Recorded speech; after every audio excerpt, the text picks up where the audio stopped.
We back. This is never going to be a place that I don't revisit. It's just you're going to see me in multiple environments now. But I got out the shower and I started to think about the journey of adulthood and relearning and unlearning some things. And one of the topics that has been shown to me and have come up often is identity.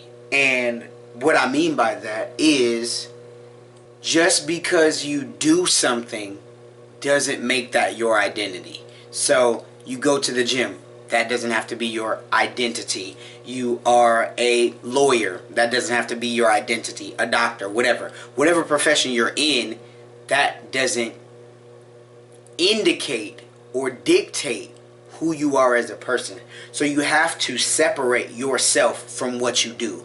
So me, I don't say, actually I still do say this, but this is something that I probably need to work on moving forward.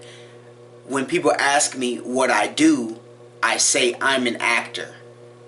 That is something that I do, not who I am. I am is indicating who you are. So moving forward, I need to rephrase what I say. Oh, what do you do? I act. I think that type of rephrasing could help anybody separate those two ideas, those two notions that, okay, this is my profession, but this has no bearing on my identity as a person, as a human being. And I thought about that because I was with my boy, we went to the gym, and we were talking about people in our lives and how there are certain people in certain seasons, and the season that they're in is not the same as yours, so there's going to be a little distance. And the reason for that distance, is we've come to the understanding, me and my boy, we've come to the understanding that our identity is separate from the things that we do, whether it's an activity or what. We are who we are. And you come across people on this journey of adulthood, you come across people who make the things that they do their personality. Like, for instance, there are people that go to church, right? Obviously. And those people make it their and what I mean by make it their personality is that's all they talk about, and it seems as though that's all that they do. But we all have different versions of ourselves. Like, I try very hard for the version that I am at church to be the version that I am outside in the real world. But not everybody agrees with that thinking. And sometimes it's not even conscious. It's unconscious thinking about this way that I'm being perceived. And I just find that very interesting. And I just wanted to come on here and share my thoughts on it and to highlight it so that if you feel distant with somebody in your life for whatever reason, to possibly take a step back and look at it from that perspective, that maybe y'all are, starting to grow apart. It's really intriguing being in a space where you're able to identify when somebody has made an action, or like there's a difference between something being a lifestyle and it being your personality. Like, we know people who go to the gym, and we know people who make going to the gym their personality. Somebody who goes to the gym is never going to make you feel bad for not going to the gym. That's their lifestyle. Somebody who makes it their personality may project onto you their feelings about going to the gym. Same thing with church. Like, people who make church their personality oftentimes, to me, project and have a sense of judgment when they find out that you're not going to church. It's really ridiculous. But I think that's something that everyone on this journey should be aware of. Like, you gonna have people who do weird stuff and be weird. Like, people are weird just in general. And that is just a fact. I don't hope it. I just know that that's what it's gonna be. People are gonna be weird. But that doesn't negate my openness. It doesn't invalidate me when I go out into the world. Like, it's not counteracting my ability to go out and speak to people. I still keep that, despite knowing the fact that people are weird and people are going to do weird stuff. But I also feel like if you know the nature of a thing, it makes it less surprising, less disappointing, because you already know. It's like, there was an interview that DMX gave, and he was talking about a snake and how, if I know the nature of a snake, why would I ever get mad at the snake? The snake's job is to bite me. So why would I be surprised when I interact with this snake and it's trying to bite me? That's its nature. Same thing for humans. Humans gonna be weird. Humans gonna be fickle. One day they're gonna rock with you. Another day they're not. And they always gonna have something to say, whether it's good or bad. So when you know those three things, I think it allows you to move accordingly and act in a way that still protects you, but also doesn't stop you from interaction, because that's a part of life.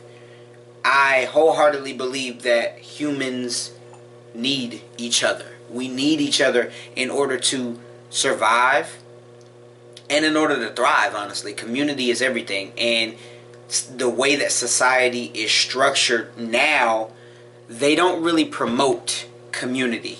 I think this nation has gotten to a space where they're really pushing individualism. And yes, you do need to know your individual identity, but that doesn't mean that you don't need communal spaces where people can come together. Like, I think I was on TikTok, and I was learning about the third place rule or theory. And it's this idea that as humans, there are 3 levels of locations or environments that we need to be in. So you have 1, which is work. You have 2, which is home. And then you need a third place, a third location or environment to let out whatever it is that you're feeling, you know? Because work, you have to operate in a certain manner. Home, you have to operate in a certain manner. That third place allows you to release whatever's left over from those 2 places that you're not fully able to express and be yourself. And I think that's interesting. I think that is something that we do need. We do need to be able to be free. And not every space is going to allow that. So finding that third space for you. But even in finding that third space for you, not making it your personality. That's really what I want to drive home, is you can do anything. All the great things, all the great hobbies, travel, all of that. I wish I could give you tips on how to recognize when somebody makes it their personality. I definitely feel like there's a little bit of judgment, projecting, like, oh, you're not doing this. It's like they feel like they're better than you. It's so weird. It's so odd to witness, but to also not take it personal. We are mirrors for each other and for ourselves. So when I look at a person, they're going to reflect either something that's in me that I connect with or something that I don't connect with. Either way, it's going to be evident that this person is highlighting something in me that I may or may not need to change.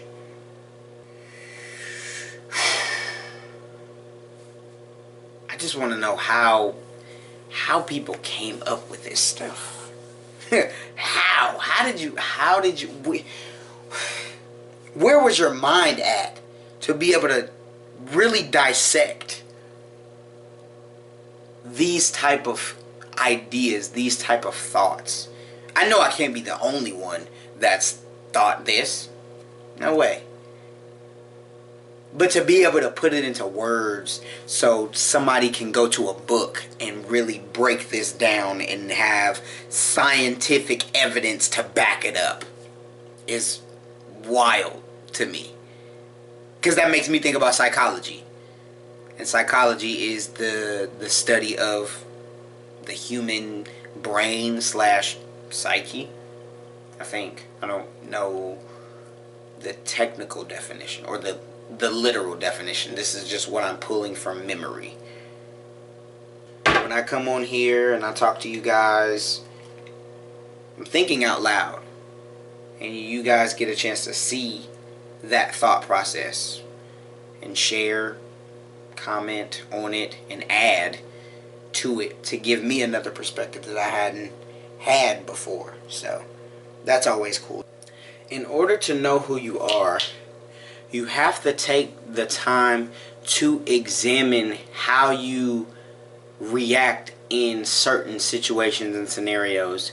And I was thinking about identity again and who you are. And in order to figure out who you are, you have to examine how you respond to certain situations and scenarios. Analyze, observe, and move accordingly to recognize the things that you like and the things that you don't like, and then begin to shift those things. So like for me, I had a situation earlier that showed me another side of myself. I've said this before. I don't think that I am considered conventionally attractive. And that's not an issue. That's not a problem. And that doesn't mean that I don't think that I'm not attractive. Conventionally attractive means that you're the beauty standard. That's how I take it. So when I say that, it just means that I don't fit society's narrative or standard of what attractive is, especially in a man. You know, I also feel like as a man, you over 6 feet, they're going to give you some leeway with what is attractive and what's not. Let's be real. Let's be honest, you know. So you play by different rules, and you got to know that. So when I think about the situation that I'm thinking about in my mind, there, in terms of women choosing their partner and comparing it to, you know, the Duke Dennis effect and what he's saying about why he has so much, I'm not going to air quote aura, because he does have aura, but I feel like the way that we use it is just so like, it's overused at times. So with Duke, he just saying some regular stuff. He's basically saying, like who likes you, which it makes sense. It's so obvious. And in terms of men and women and how we interact, for me, I already know I'm playing by a different set of rules. Me being a shorter guy, I'm never going to get, not never, more often than not, I won't get a girl who blatantly is choosing me. And if she does, she's doing it for different reasons. Most times that women are choosing, they're choosing somebody that looks aesthetically pleasing to the eye, visually, tall, muscular, dreads, you know, golds, or, you know, whatever type of grill you got, chains, cars. These are all visual things. And I know me, I'm one of those people where the more that you interact with me, the more that you speak with me, the more that you just get to know me, that's where you really start to fall in love. And I just find it interesting. I know I use that word a lot, but it's really a word that applies to a bunch of different topics that I speak about. So forgive me if y'all tired of that word, but that's my jam. I'm gonna say it all the time, whenever. The thoughts that pop into my mind when I'm in the shower really are some of the best thoughts that I have. I keep saying this over and over, but it really is astounding to me when I come out of the shower, the things that I want to talk about and why I want to talk about them. I think I would have been a great psychology major. Because I'm already thinking about these things, not knowing any of the scientific backing to human nature and why we do the things that we do and the thoughts that we have and how those things all inform each other, how they're all connected. It's amazing. Shout out to being human. Shout out to being human.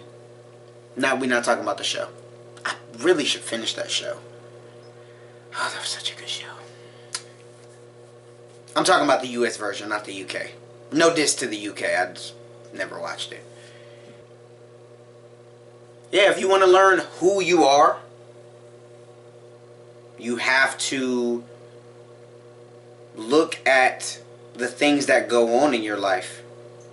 And that's how you figure out your personality. And you see that your personality is meant to be well-rounded. You're not supposed to be defined by one or two things. You're supposed to be multifaceted. That's literally what we are.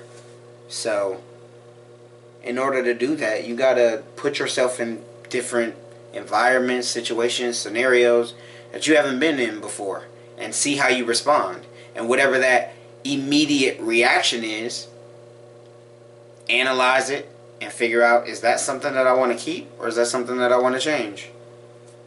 And then, or shift, adjust. Because I always say, we don't change, God changes us.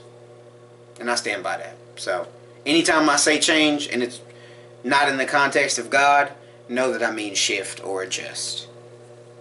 But if but this is what I will say to clarify. If it is internal, then it's eternal. I learned that last night. If it's internal, then it's eternal. And so if it's something within that you're changing, you know that it's not you doing the changing fully. There are multiple parts to be played. Y'all know what I'm saying. I feel like when I get on here too, sometimes I over-explain things just to make sure that everybody gets it. But you also got to know, if you get it, you get it. And if you don't, you don't. That's just the way the cookie crumbles sometimes. I know y'all see this joint getting bigger. I'm sick. I need to go to bed. Anytime I go to sleep, that is the best way to get this bad boy to go away. Rest. And I have not been resting. I've been outside. Just a little bit. Not a lot. Outside in terms of getting home at an indecent hour. At an hour that, if I was not an adult, I definitely would be getting in trouble. But because I'm an adult, I can do what I want in my house. So everything that I'm saying is useful information, but you can never forget that you need to figure out how it applies to you, because your path is much different from mine. I'm just trying to share this information so that you have a head start. This is like a study guide. We're learning together. This is Cam's declassified life survival guide. I don't know if that's trademarked. If it is, please don't sue me. Because I ain't one of these actors out here fronting like I got it, man. I ain't freaking got it. But on a serious note, I'm sharing this information with y'all. I hope that it is impactful. I hope that it is really helping y'all. But never take it for face value. I'm only sharing this information so that you can figure out how it applies to your life. Because some of the stuff I say is going to apply and some of it is not. And that's okay. But you have to figure out how to be you. And I'm just trying to help you do that. But you can never compare. Comparison is the thief of joy. You're not me. I'm not you. And that's the beautiful part. Because why would you want to be like someone else? Why would you want to have the exact same things that this other person has? Things to think about. Shout out to Documenting the Journey. Thank y'all for coming on this journey with me and sticking around to see where we end up. I appreciate y'all. You got to find out who you are without having something to justify your value or your worth. That's the key to not falling victim to making something your personality. You really have to take the time to grow and develop. And that's uncomfortable at times. Like I think about me now. Who I am now, it took time. And it's gonna take time. I know we live in such a fast-paced microwave age society where we think that we should get gratification instantly, but those that work hard, those that want to be great, it takes time. You look at everybody. You look at MJ, you look at Oprah, you look at Jeff Bezos, you look at Zuckerberg, you look at all of these different people, even the people from YouTube. I just saw somewhere that said that the creators of YouTube, when they first had the idea for it, it was a dating app. It was meant to find your partner. Now it's become the hub for education. Like people say, the phrase that's been coined is YouTube University. And that's real because you can learn so much on here. But they never would have gotten to who they are now had they tried to rush the process. You can't rush it. You gotta trust it. You gotta trust it. And you have to fully feel and realize where you are. And let that be your motivation. Because like I said in the last video, it ain't gonna last. Them tables always gonna turn. As long as you keep moving forward, your life will as well too. As long as you keep progressing, your life will too. That is just the way that it works. They go hand in hand. But don't let this life strip you of your identity. And it's gonna take some time for you to figure out what that identity is. You're not gonna know it at 18, 21, shoot, 25. And to be honest, you're never going to fully know your identity, if that makes sense. Because we change every single day. So a thought or an idea that you bought into yesterday or last week or last month, you may not agree with that. And you may not feel that that applies to your life. And that's okay to adjust and change your decision in terms of whatever that thing is. It's cool. That's a part of life. Your perspectives change.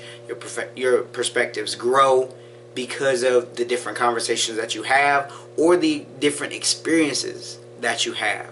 But you gotta have them. And the way to fully enjoy it, you can't make stuff your personality. You cannot let one thing be the blanket that dictates how you operate in every atmosphere, in every environment. Like, that's not how that works. And we have so many different things that we're juggling. We're not meant to be one-dimensional. And that should give you all of the confidence and the power to diversify all the things that you want to do all the things that you want to explore, all the things that you may come to realize that you want to be. But you got to give yourself time. Hopefully these words they are provoking new thoughts, new ideas, and new ways to traverse this path that is set before you. So, as always, you already know what it is. Peace and love.